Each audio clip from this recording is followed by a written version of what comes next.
30,000 కోట్ల రూపాయల ఎల్ఎన్టీ ఆస్తిని 15,000 కోట్ల రూపాయలకి రాష్ట్ర ప్రభుత్వం కొనుగోలు చేసింది. చర్చలు చేసి నెగోషియేట్ చేసి ఆఫీసర్స్ కమిటీ వేసి ఆఫీసర్స్ కమిటీ పైన cabinet sub committee resource mobilisation Bhatti గారిని, ఉత్తమ్ గారిని, శ్రీధర్ బాబు గారిని, జూపల్లి కృష్ణారావు గారిని పెట్టి క్యాబినెట్ సబ్ కమిటీ పెట్టి అక్కడి నుంచి క్యాబినెట్కు తీసుకొచ్చి క్యాబినెట్ నుంచి అసెంబ్లీకి తీసుకొచ్చి 30,000 కోట్ల రూపాయలు నికరంగా పెట్టిన మెట్రోను రాష్ట్ర ప్రభుత్వం మెట్రో ఎల్ఎన్టీని ఒప్పించి 15,000 కోట్ల రూపాయలకి కొనుగోలు చేసింది.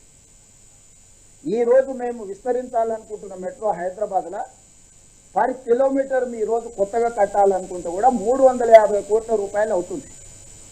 అట్లా లెక్కేసుకున్న 70 కిలోమీటర్ల మెట్రో ఈరోజు ఉన్న పరంగా కూడా 25,000 కోట్ల రూపాయలు ఆస్తి. అన్ని రకాలుగా చెప్పి ఎల్ఎన్టీని ఒకటే పాయింట్ దగ్గర మేము ఒప్పించినాం. మీరు అనొచ్చు, మరి ఎల్ఎన్టీ ఇంత పెద్ద సంస్థ మీకు తక్కువ చేతికి ఇచ్చింది, మీ దగ్గర ఏం మంత్రిదండం ఉన్న వాళ్ళని ఒప్పించడానికి. ప్రతి సంవత్సరం వాళ్ళకు నికరంగా 400 కోట్ల రూపాయలు నష్టం వస్తుంది. నేను చెప్పిన 20 సంవత్సరాలు ఇట్లనే మీ దగ్గర ఉంటే సంవత్సరానికి 400-500 కోట్ల రూపాయలు ఇట్లనే మీ నష్టం భరిస్తే మీ కంపెనీ మళ్ళీ ఒక 10,000 కోట్లు 20,000 కోట్లు మీరు నిండా ముందుతారు. ఈరోజు మీ నష్టాల నుంచైనా మీరు బయటపడతారు. విస్తరించుకోవడం ద్వారా మాకు లాభసాటిగా ఉంటుంది. మేము ప్రజల కోసం నిర్వహించాల్సిన అవసరం మాకు ఉన్నది, ఎల్ఎన్టీకి లేకపోవచ్చు.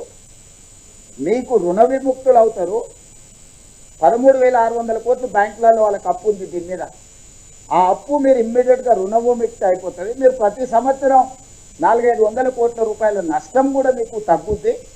మీ సంస్థకు కూడా పరోక్షంగా ఇది లాభమే. ఇంకో రకంగా మాకు లాభం. కొన్నిసార్లు మనం నిర్వహణ భారం అయినప్పుడు వదిలించుకోవడానికి చూస్తాం, డెట్ రీస్ట్రక్చర్.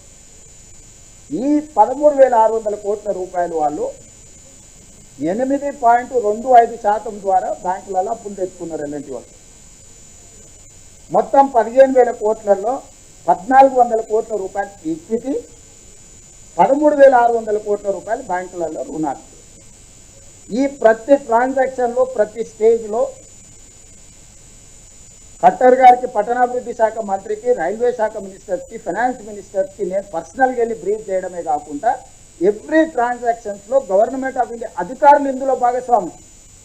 మాకు తెలియదు మీరు ఏం చేసిందని చెప్పడానికి కూడా వీల్లేదు.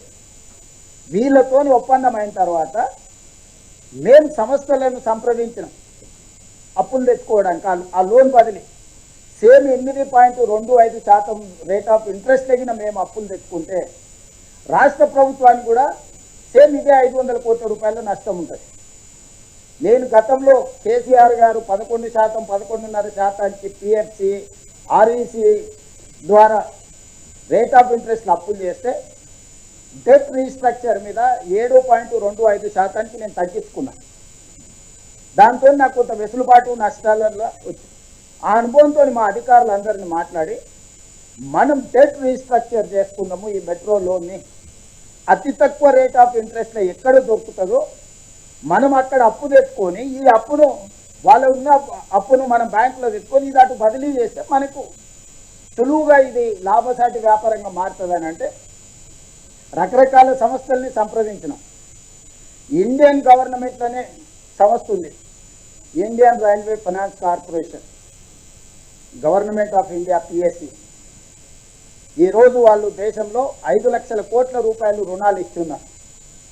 దీనికి ఉన్న ప్రత్యేకత ఏంటంటే రైళ్ల నిర్మాణం కోసం రైల్వే రిలేటెడ్ వాటికి మాత్రమే వీళ్ళు ఫైనాన్స్ చేస్తారు. పిఎఫ్సి, పవర్ ఫైనాన్స్ కార్పొరేషన్ 1,52,000 కోట్ల రూపాయలు కేసీఆర్కి ఇట్లా కాగితం పెడితే అట్లా లోన్ ఇచ్చారు. REC, rural electrification corporation, KCR గారు ఇట్లా కాగితం పెడితే 1,61,000 కోట్ల రూపాయలు అప్పు ఇచ్చారు. ఈ రెండు కూడా కేంద్ర ప్రభుత్వ సంస్థలే, పిఎఫ్సి అండ్ ఆర్ఈసి. ఐఆర్ఎఫ్సి ఇంకొకటి సేమ్ ఇలాంటిదే. అదే చంద్రశేఖరరావుకు పిఎఫ్సి, ఆర్ఈసి కలిసి 10 సంవత్సరాలలో 3,15,000 కోట్ల రూపాయలు అప్పు ఇచ్చింది. ఏ గ్యారంటీ లేకుండా, రిజర్వ్ బ్యాంక్ గ్యారంటీ కూడా లేదు దానికి. జస్ట్ చంద్రశేఖరరావు దరఖాస్తు పెట్టిండు, కిషన్ రెడ్డి గారు, మోడీ గారు లోన్లు ఇచ్చేసి దాంతో కాళేశ్వరం కట్టి కూలేశ్వరం అయింది. ఇక రకరకాల దాంట్లలో 3,15,000 కోట్ల రూపాయలు అవలీలగా మూడో కంటికి తెలవకుండా 3,15,000 కోట్ల రూపాయలు అప్పిచ్చారు. దానికి కేసీఆర్ చెల్లించిన ఇంట్రెస్ట్ ఎంత అంటే 11.5% highest. The lowest is 9.5, the highest is 11.5. ఇంత అడ్డగోలుగా బాధ్యతారహితంగా 3,15,000 కోట్ల రూపాయలు ఓన్లీ 2 కార్పొరేషన్స్ నేను చెప్పేది, ఈ 2 కూడా కేంద్ర ప్రభుత్వాన్ని. ఇప్పుడు నేను 3వ కార్పొరేషన్ సంప్రదించిన, they are dedicated for railway construction. So metro కూడా రైల్వే కిందకు వస్తుంది కాబట్టి దీని మీద మాకు లోన్ కావాలా, మేము టేక్ ఓవర్ చేస్తున్నాము, ఈ ప్రకారంగా మేము కొనుగోలు చేస్తున్నాం. మొత్తం మా ట్రాన్సాక్షన్ వాళ్ళు కన్సల్టెంట్ని పెట్టుకున్నాం, మేము కన్సల్టెంట్ని పెట్టుకున్నాం, అధికారులు ఉన్నారు, దాంట్లో గవర్నమెంట్ ఆఫ్ ఇండియా ఫైనాన్స్ అధికారులు ఉన్నారు, ఐఆర్ఎఫ్సి అధికారులు, మొత్తం ఇంటోటో కేంద్ర ప్రభుత్వం ఇంటోటో రాష్ట్ర ప్రభుత్వం కూర్చొని చర్చించుకొని 13,600 కోట్ల రూపాయలు ఏదైతే ఎల్ఎన్టీ అప్పు వివిధ బ్యాంకులలో 8.25% అప్పుతో ఉందో ఆ అప్పును రాష్ట్ర ప్రభుత్వము హైదరాబాద్ మెట్రో రైల్ లిమిటెడ్ పేరు మీద, కంపెనీ పేరు మీద కొనుగోలు చేసేటట్టు, దానికి అప్పించేటట్టు ఐఆర్ఎఫ్సిని ఒప్పించేసి టోటల్గా ఒప్పందాలు చేసుకొని మే 30 తారీఖు నాటికి లోన్ డిస్బర్స్మెంట్ చేయాలి. జూన్ 1 నుంచి కంప్లీట్గా మెట్రో మేము టేక్ ఓవర్ చేయాలి ఎల్ఎన్టీ నుంచి. మా సిఎస్ గారు అందరు పోయి అక్కడ చైర్మన్తో అందరితో కూర్చొని ఒప్పందాలు చేసి మీరు అందరు కూడా పేపర్లలో చూసి టోటల్గా ట్రాన్సాక్షన్ అంతా కంప్లీట్ అయిపోయింది. 1,400 కోట్లు మేము మార్జిన్ మనీ కట్టాలి ఈక్విటీకి, దీనికి 13,600 కోట్ల రూపాయలు వాళ్ళు ఇచ్చారు. వాళ్ళు పేపర్ ప్రాసెస్కి 84 కోట్ల రూపాయలు ఫీజు అడిగింది. 84 కోట్ల రూపాయలు ఫీజు చెల్లించినాము, 1,400 కోట్ల రూపాయలు మేము కట్టాల్సింది కట్టేసినాము.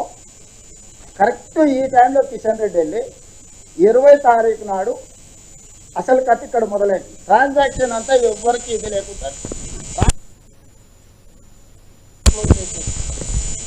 29 నాడు మా వాళ్ళు అన్ని పెట్టేసి కంప్లీట్ చేసి అయిపోయింది. మా వాళ్ళు సెలబ్రేషన్ పూర్తి చేసుకున్నాం. మా అధికారులు అందరు మేము చాలా ఎఫర్ట్స్ పెట్టాం, చాలా ప్రెజర్లో ఉండే అయిపోయింది.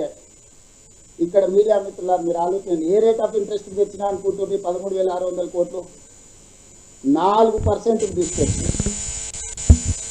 చంద్రశేఖరరావు, నరేంద్ర మోడీలు వీళ్ళందరూ 8, 9, 10, 11% వెళ్తే నేను ఐఆర్ఎఫ్సిని, ఇది ఐఆర్ఎఫ్సి మిడిల్ మ్యాన్, జపాన్ నుంచి నిధులు, జపాన్లో అతి తక్కువ రేట్ ఆఫ్ ఇంట్రెస్ట్ ఇచ్చేటోళ్లకు ఈ ఐఆర్ఎఫ్సి కార్పొరేషన్ మధ్యవర్తిగా పెట్టి జపాన్ నుంచి ఐఆర్ఎఫ్సి కార్పొరేషన్ లోన్ తెచ్చుకునేటట్టు వాళ్ళ కమిషన్ యాడ్ చేసుకొని వాళ్ళు నాకు లోన్ ఇచ్చేటట్టు అన్ని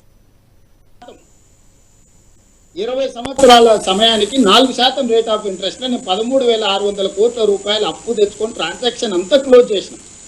ఇవాళ 4%తో నేను అప్పు తెచ్చుకుంటే నాకు సేమ్ 1,100 కోట్లే ప్రతి సంవత్సరం ఆదాయం వస్తే 450-500 కోట్లు నాకు మెయింటెనెన్స్కి పోయినా నాకు అప్పు కట్టంగా ఇంకో 100 నుంచి 150 కోట్లు నాకు ప్రాఫిట్ ఉంది. మెట్రో డే 1 నాడే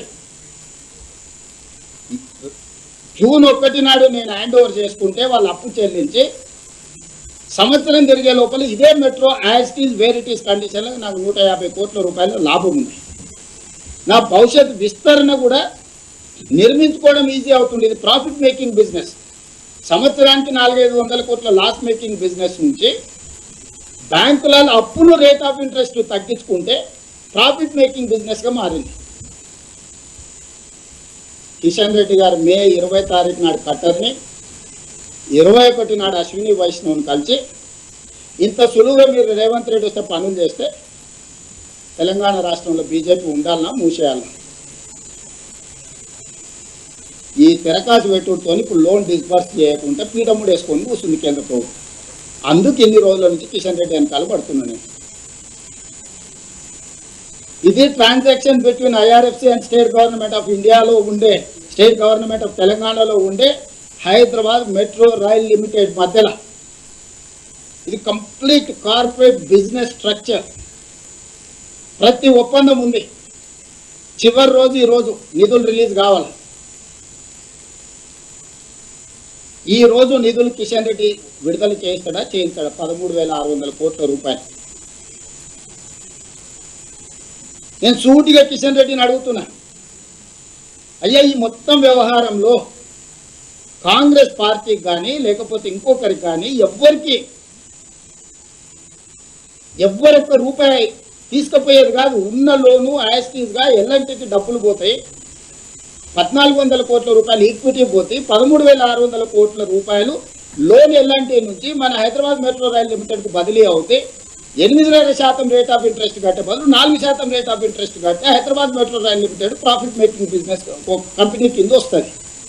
ఎప్పుడైతే మాకు ఇది వస్తుందో మన కట్టర్ని కట్టిన నువ్వు ఇది ఓనర్షిప్ తీసుకుంటా ఇమ్మీడియట్గా phase 2కి మనం ఆలోచన చేద్దాం. నేను phase 2 phase 1 phase 2 కలిపి నడపాలంటే ఇది అదే అని అధికారులు తిరగాల్సి పెడితే నేను మాట చెప్పిన, సార్ మీరు ఏమొద్దు NOC అండి,